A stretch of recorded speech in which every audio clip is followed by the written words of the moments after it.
Hey everybody, I'm Gregory Elwood. I'm with The Playlist, and it is my honor tonight to moderate a Q&A with the man who directed this amazing film. Please welcome the one and only Todd Haynes.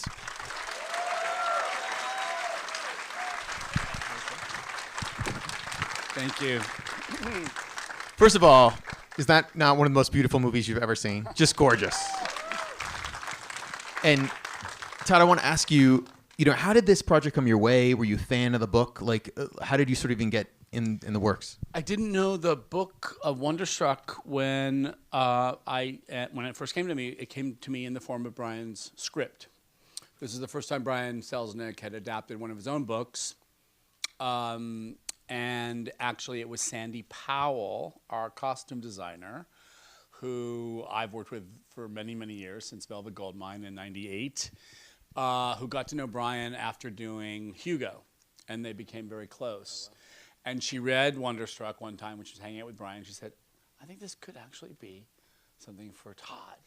And he was like, what? Todd doesn't do movies for younger audiences, So, but he thought about, he adapted it and he gave it to me, offered it to me. So I was completely enticed by the concept, by the story, by the double narratives, and by the theme of deafness and what that asked of the medium of film in telling a story on film.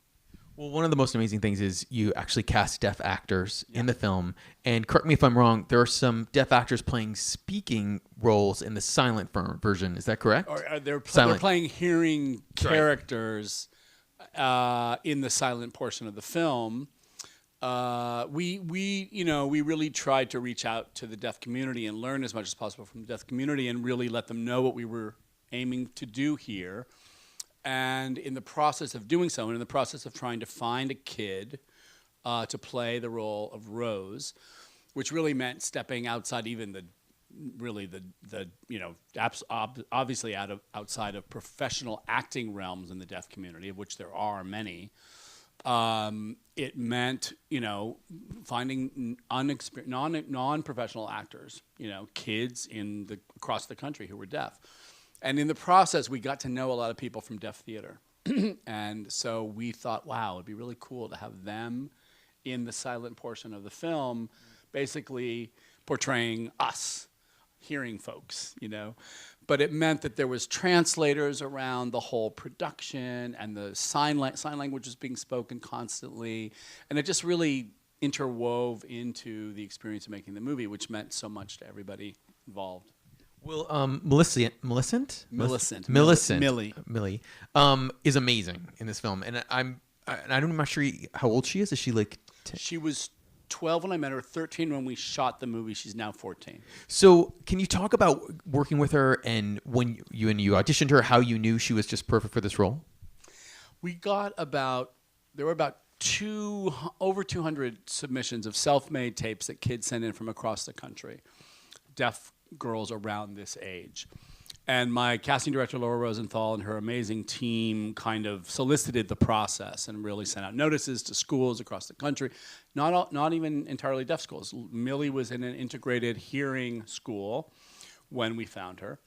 And but seeing her, every kid sort of slated at the beginning of their auditions and told a little bit about themselves in sign language.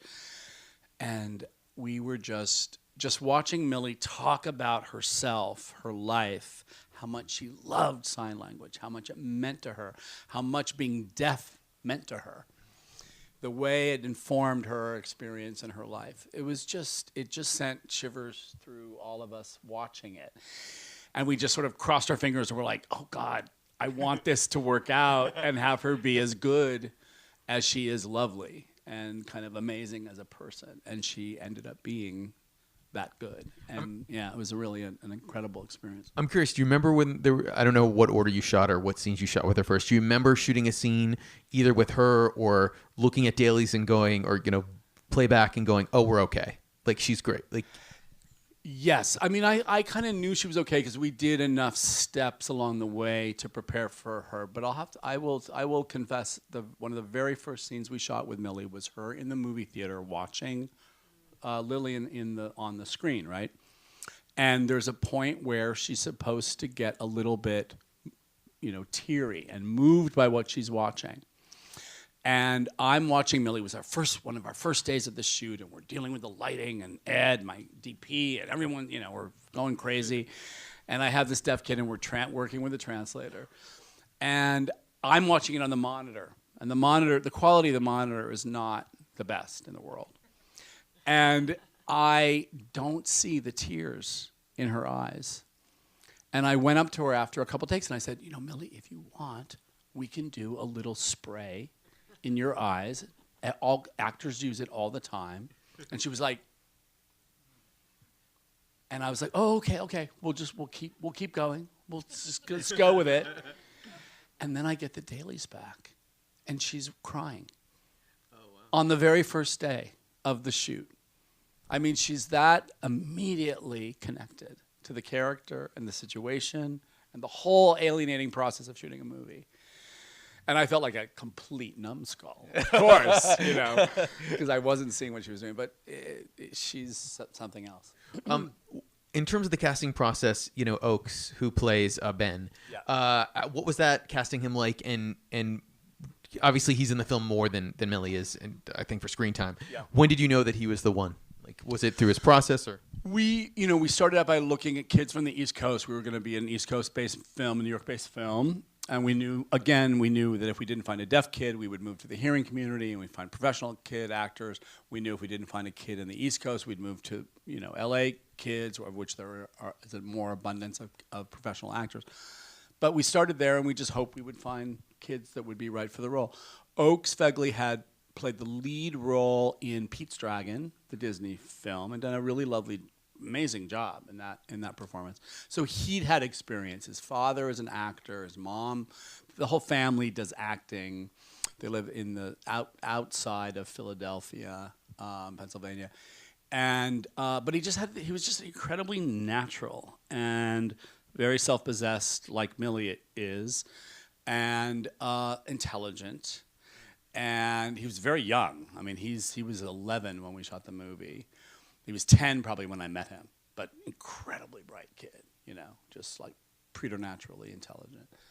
And the other young actor I really want to talk about is Jaden, because this sounds so douchebag of me, but I've been to a couple of events, parties. I was at the Cannes event that they had for this, and he is the most energetic kid you see. He runs around like crazy, like time of his life, every single event. Incredible dancer. Yeah, I'm curious, like, what was he like in the audition project?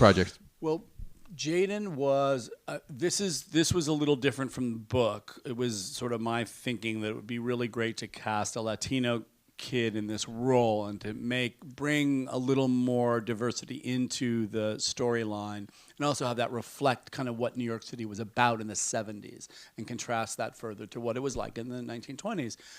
And also have it be Jamie, who's the one who knows sign language, a product of the New York City public school system.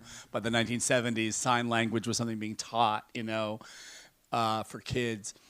And that Oakes, who had just become deaf, didn't know it. And that Jamie's dad was the guard, worked at the Natural History Museum, and Jamie knew the Natural History Museum inside and out.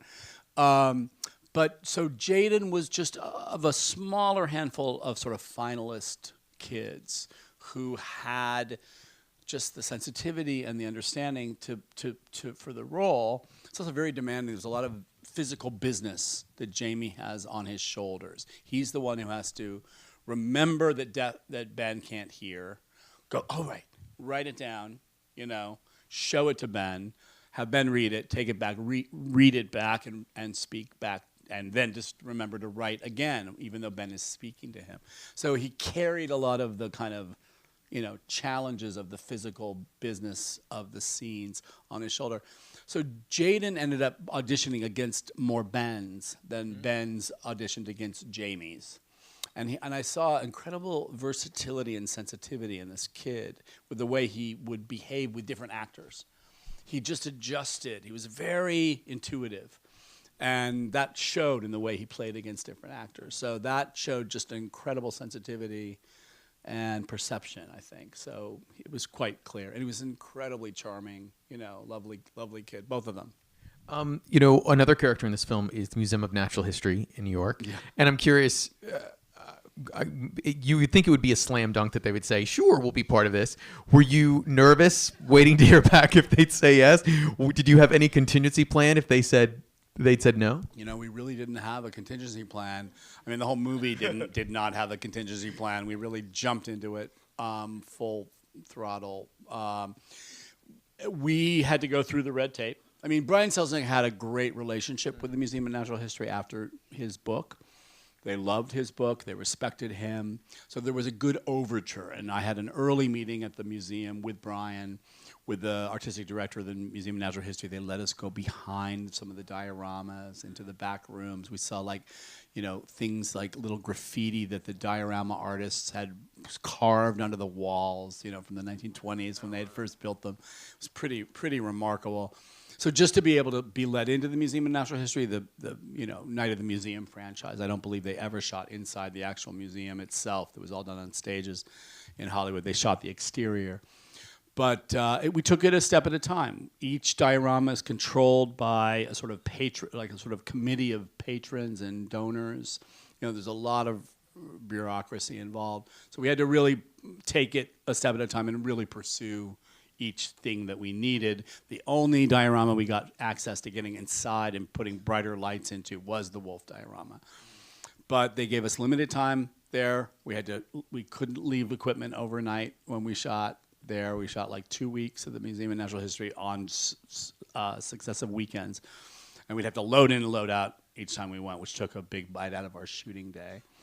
But we got to shoot in the Museum of Natural History, so it was amazing. And some people who are in the industry, who are in this audience, obviously know that if you have kids in a film, you're limited to the number of hours they can work, and they can't work past a certain amount of time, depending on the state. 8 to 9 hours a day, union rules of kids. It's a little tighter in L.A. unions, actually. So California. were you doing nights, like while people were out of the museum, or was it like... We were doing nights, but not... Yes, we were doing the later hours, but it would always overlap with the public hours of the day. So we had time where the public was still on the premises, and then they would start to do their different, recorded messages for people to start clearing out of the museum in all the languages, while you're shooting. While we're shooting, many challenges, but it was worth it. Of course, it was just invaluable. Absolutely, and one of the things about this film that I was so taken with is what you and your production designer and Sandy as costume designer and Ed Luckman as the cinematographer, the worlds you guys recreate almost for the 70s and the 1920s 1927 is remarkable, especially the 70s stuff where it looks like it's footage straight from like a film taken during that time. Right. And you've all worked on Carol together, and obviously you've worked with Ed and Sandy before. What sort of rhythm do you guys get into? How do you work as a committee to know that you're not doing the cliche, that you're not doing the wrong thing that people would go, oh, of course they'd have that. It starts by picking the best people to work with. In this case, it wasn't even Judy Becker designed Carol. Mark was unavailable at the time. No, it's fine. I've worked with Mark in the past, and Mark is a genius. And he also knows New York City. Well, Judy does as well. But Mark, New York is sort of his backyard. He grew up there. And he really lived through a lot of the locations and even the sort of the pathways that Ben takes in his own life. He lost his mother at a young age when he was like Ben does in the film. He spent tons of time in the Museum of Natural History as a kid.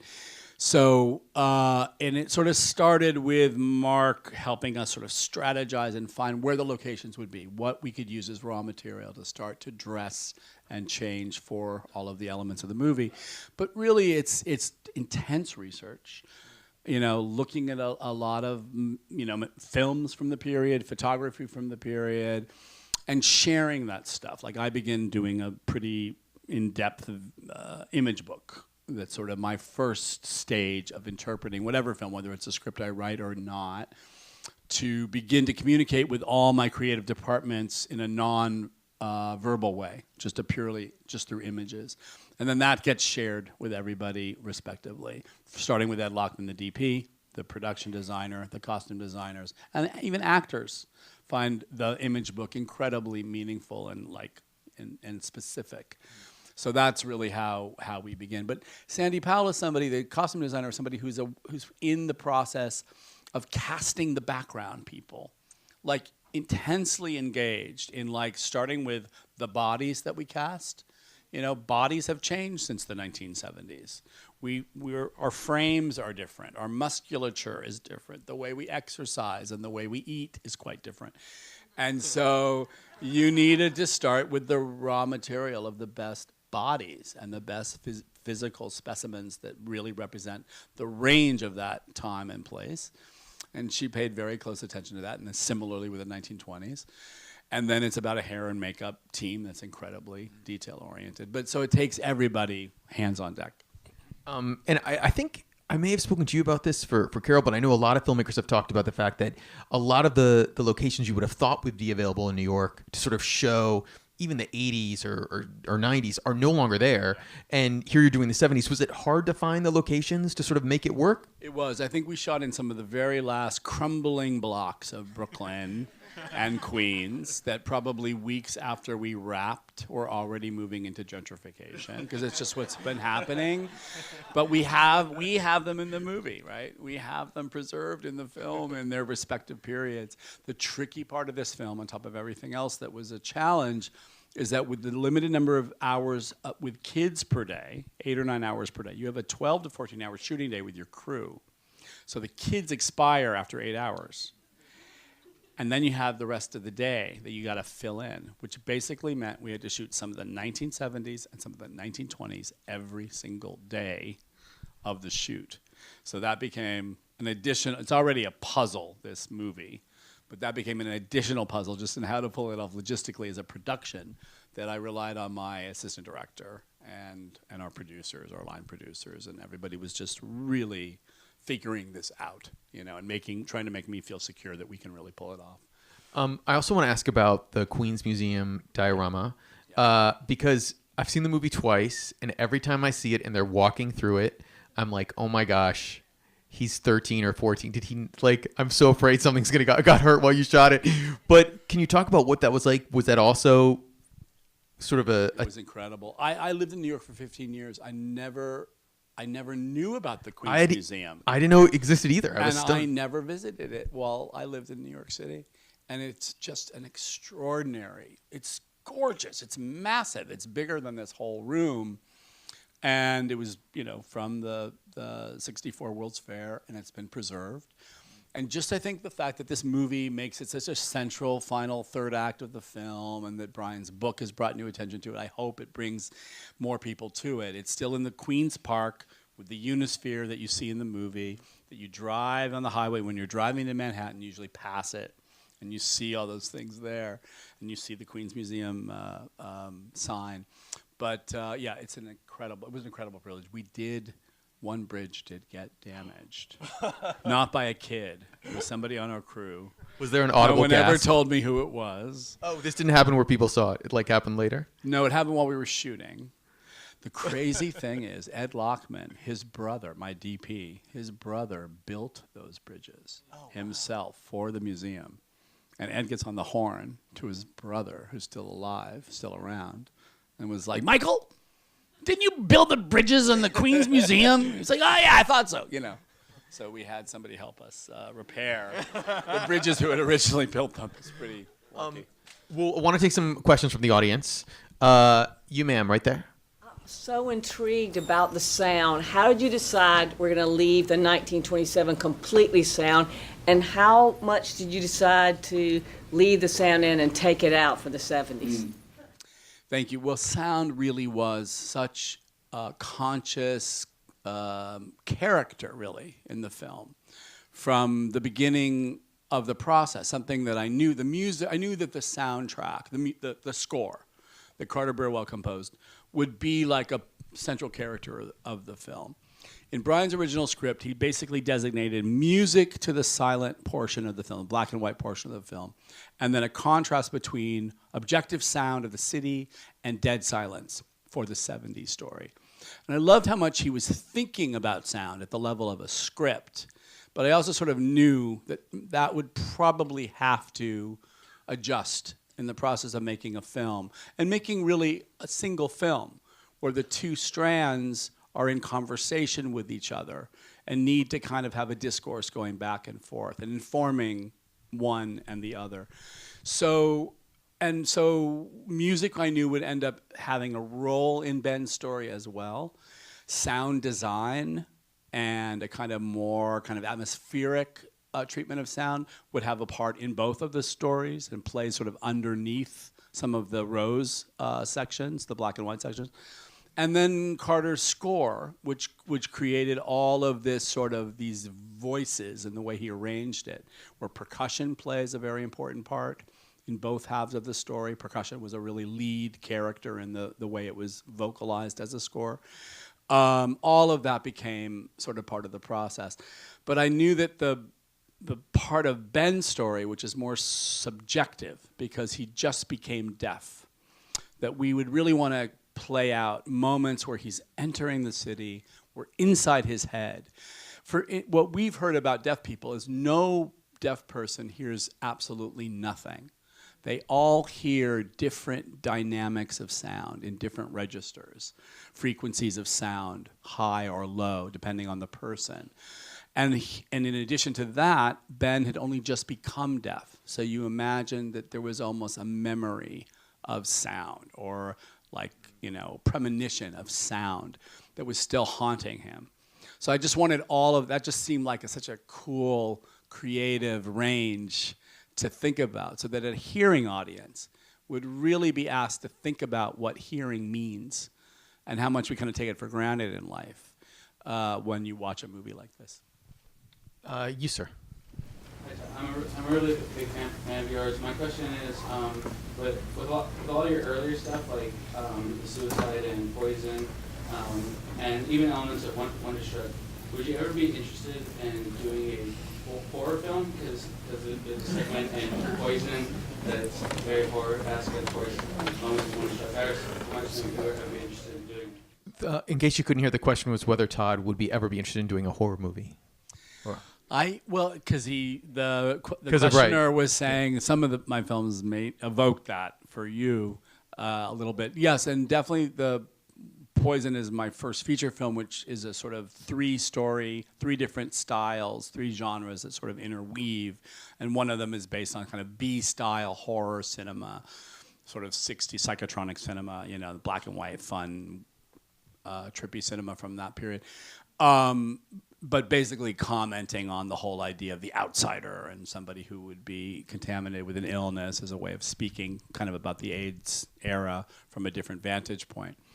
One thing I have to say, like Safe, which is the feature I made after Poison, is about a woman who becomes environmentally ill, starring Julianne Moore, where really everything in her environment becomes a contaminant, something that's starting to affect her sense of sanity, her sense of physical health, her sense of psychic well-being. And I remember Wes Craven that year, this was 1995, saying, Safe was the scariest movie of the year. And I was like, yeah, that's cool. But I love really great, smart psychological horror films like The Exorcist. This is one of my favorite films of all time. So I can't imagine not being, sort of seduced by the genre again. I think we have a question from this young lady right here. Did you add the subtitles so that the schools also? Yes. So the question was Such a great whether question. the subtitles were added so that deaf people could also come to the theater and see the movie as well. What you guys saw tonight, some screenings have it and some screenings don't, and I'm not always sure which ones do and which ones don't. This was called an open captioning screening. It's sometimes called closed captioning, sometimes called open captioning, and there's some divergence of what the differences mean. But that is designed for deaf audiences.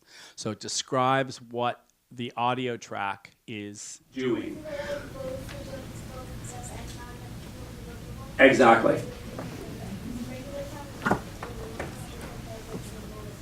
Exactly. So deaf audiences can read what's happening, but hearing audiences can watch the same screening and hear it with hearing. But it means we can all sort of share the experience of the movie together.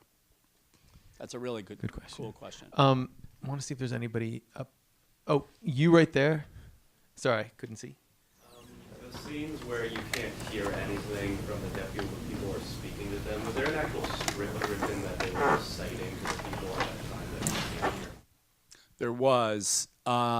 This is in the black and white story that doesn't have her audible dialogue. It's played like an homage to silent cinema. But because, and in the original script, yeah, it didn't say what their dialogue was. But I realized as soon as we were getting close to production, I was like, oh, these actors really need to know what they're saying. and so they're not just being asked to improvise it every time, and that some scenes would end up being shorter and longer than others, and I couldn't intercut them. And it would just help everybody, to know what they were saying. Even if it was a deaf actor, because we cast some of those actors are deaf actors. Many deaf actors do speak, but some don't. So I just wanted everybody to have, to know what was on the page, and they could mouth it or they could speak it, depending on what their orientation was. But it gave everybody the same script. Would you ever consider releasing the script for it in any sort of way so we can tell?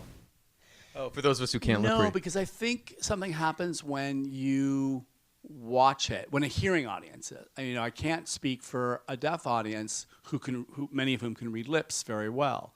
I also thought it was important to not subtitle the speech between Julianne Moore and Tom Noonan when they're signing to each other. So that's something that only deaf people can interpret.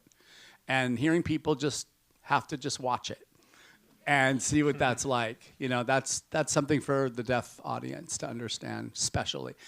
But no, I think there's something interesting that happens when we all have to watch speech and not hear it, and what that does to our thinking and the way we read differently. I think it kind of makes you more interested, not less interested. Okay, we've got time for one more, and I so apologize, but I want to take someone up there. You right there, sir? Yeah, I have a question about the visuals, specifically in the 1920s. How much Brian Selznick's book played a role in developing that style? The question was about the visuals from the 1920s, and how much did Brian's book sort of influence that style? Brian's book is so beautiful, and the 20s part is told in images, in drawings, and the 70s part is told in text, and they interweave. But what he presented to me was already something that he was starting to translate in his mind into a film. And so I sort of took that as an invitation to not look back at his illustrations.